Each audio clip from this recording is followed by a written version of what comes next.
Kimber Pro Carry II, this time with the Winchester Champion Walmart 45 ACP hardball. See if it's just as accurate, just as reliable. I already have one in the chamber. So let's see. Alright, 3 cans once again.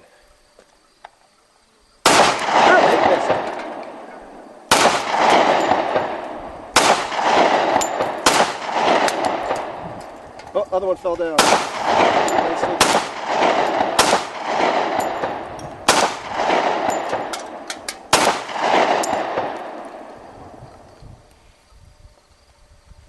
I couldn't see that last one very well, but I think I got it.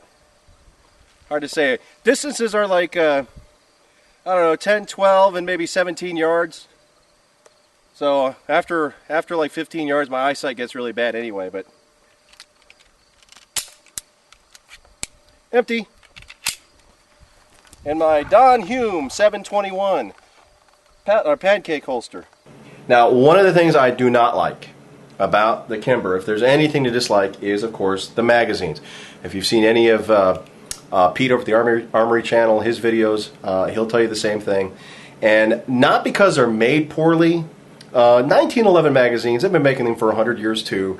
They pretty much got those down. This is the 7-round magazine that came with the pistol. And it comes with one 7-round magazine, which I guess could also be a gripe. But the thing that I really dislike is that follower right there.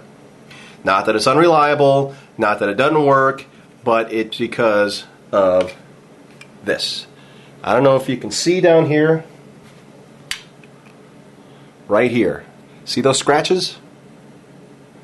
That's right.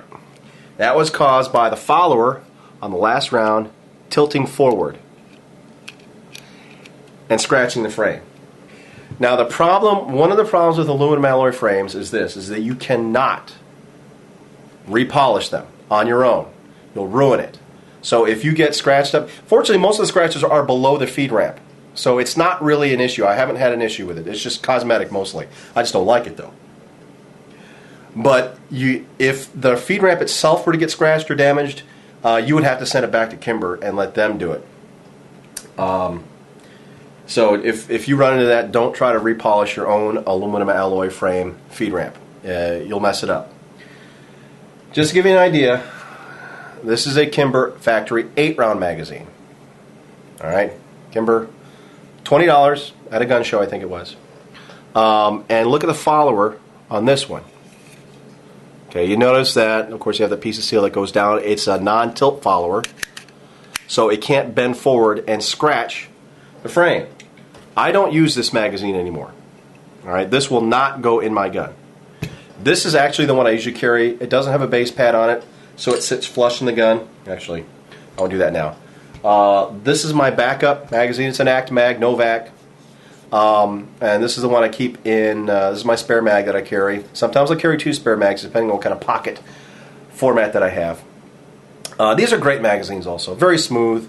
I wouldn't necessarily say that it is, way more reliable than this one. It looks nicer, but 1911 mags, I mean, if you get one that's in good shape, boom, it should run you well. So that is the one thing.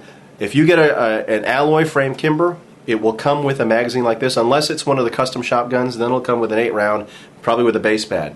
But the Pro Carry IIs, specifically, it's going to come with this base magazine, and get rid of it. Do not use it in your Kimber Pro Carry II or any Kimber aluminum or any really alloy frame gun. Now, the nice thing is this, is that you can buy Wilson Combat conversion kits that have the plastic followers that will actually convert this into an 8-round magazine for like $4 or $5, maybe $6 with shipping online. And I'm probably going to go that route because, I mean, it is a good magazine. It just won't really work that well in my particular gun because of the fact that it's aluminum alloy frame. And that's one place where Kimber dropped the ball. Now, really quick, of course, these are my custom killer grip. Infidel grips from Custom Killer Grips. Give Ray a call over there. Believe me, these are fantastic grips. I carry these every day.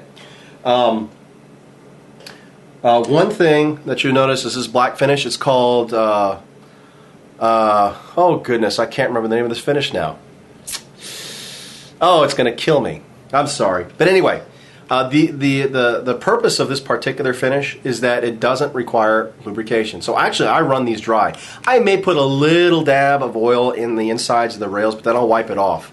But it really doesn't need it. They run dry. They run dry fine. And the advantage of running the guns dry is that they won't attract the dust and the dirt, because I get enough lint attraction here as it is from carrying it all day long. One question I did get, it wasn't anybody on any of my subscribers. By the way, if you are a subscriber, thank you so very much. I do appreciate it. But what is the 2 for? Well, the 2, very simply put, means that the Kimber has a firing pin block safety. But anyway, the firing pin block safety is different on the Kimbers than almost every 1911. The only other manufacturer that uses the same firing pin safety is actually Smith & Wesson. Oh, one other thing before I get into the firing pin block safety is that sometime in 2008, Kimber went to the external extractor. And if you run across those, my advice to you is don't buy it. Some of them work fantastic, they work great. Others have problems. From what I've read, that if it has an issue with ejecting rounds because of the external extractor, it will not get fixed. You can send it back to Kimber, they can tune it, they can put a brand spanking new one in, change the ejector out, it doesn't matter. For some reason on the guns it doesn't work, it'll never work. But like I said, on the ones that does work, they say it works great. But there's a reason why the new Kimbers do not have the external extractors, and that's because it was an utter failure for them, to be honest with you. So if you come across a used Kimber, doesn't matter if it's a Pro Carry II or whatever, doesn't matter if it's a high-end custom gun, if it has the external extractor, my advice is stay away from it. Back to the firing pin safety block. The way on the Series 80s, if you're not familiar with the firing pin blocks on Series 80 Colts 1911s, it is actuated by the trigger. Lima Life has actually a really nice video explaining how that entire thing works. But it's the trigger bow that pushes basically a lever which actuates another one, which pushes up the plunger that blocks the firing pin, allowing it to flow freely. The case of Kimber and Smith & Wesson, they use what's actually called a Swartz style. And it was, interestingly enough, the Swartz safety was developed for Colt before World War II. And Colt decided not to go with that part. They didn't like the Swartz system, but they didn't really see a need for a firing pin block safety on a combat pistol, which I agree.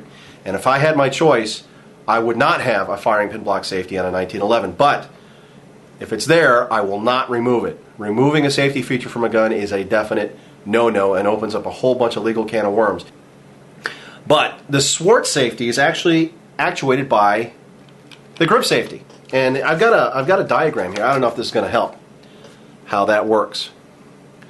But here we go. You can see here that the grip safety, there is a rod that pushes up on a spring when the grip safety is pushed in. That will lift up the block. Here's probably on this side, you can see probably a little bit better. And that is how the firing pin block safety is activated, or I guess deactivated, allowing the firing pin to flow freely.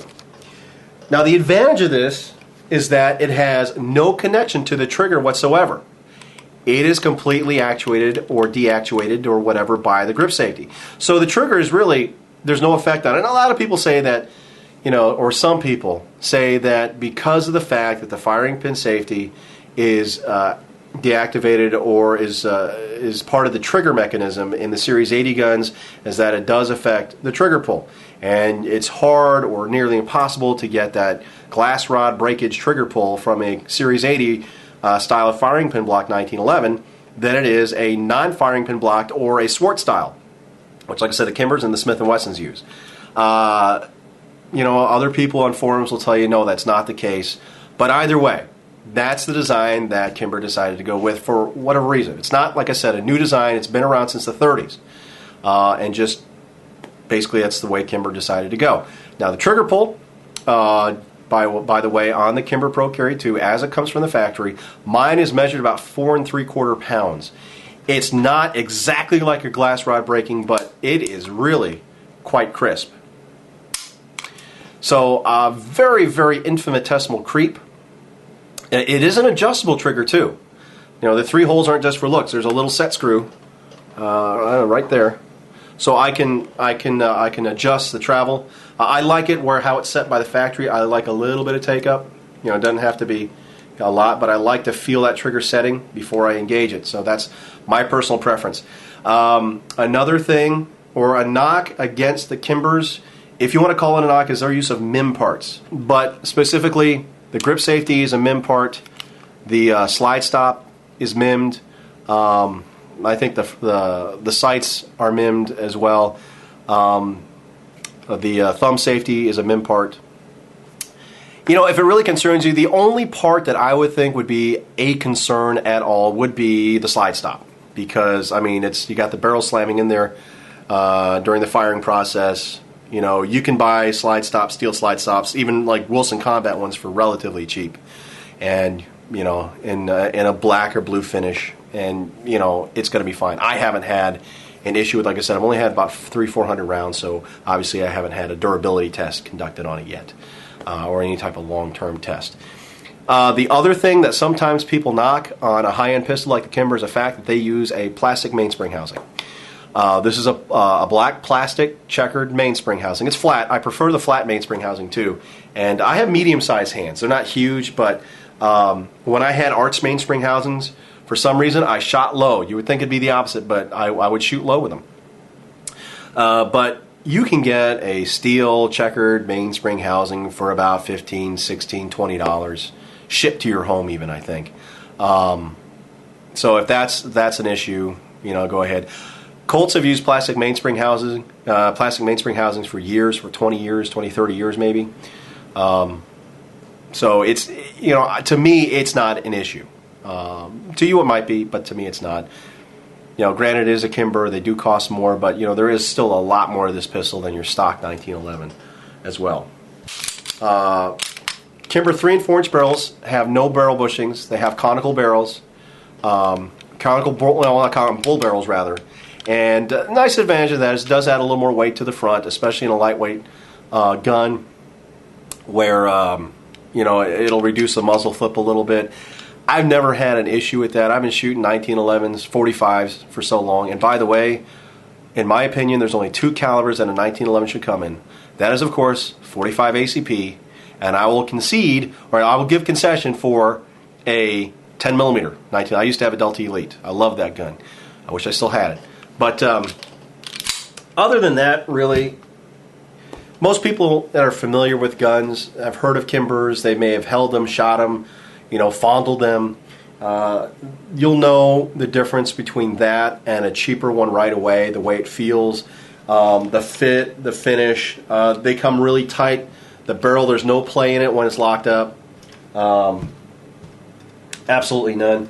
It's a great pistol. In fact, let me show you a target real quick that I've got here.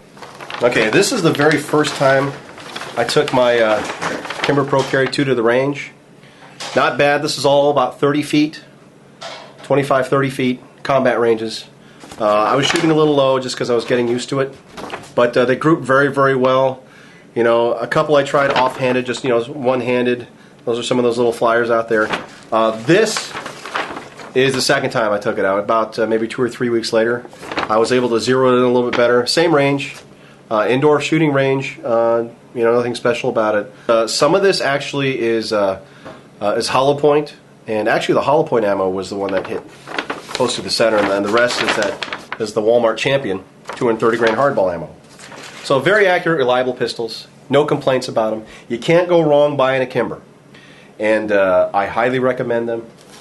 But that is my review of the Kimber Pro Carry II pistol.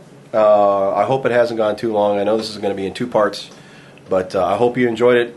Please comment, subscribe, hate it, love it, either way. All right, thanks so much for watching.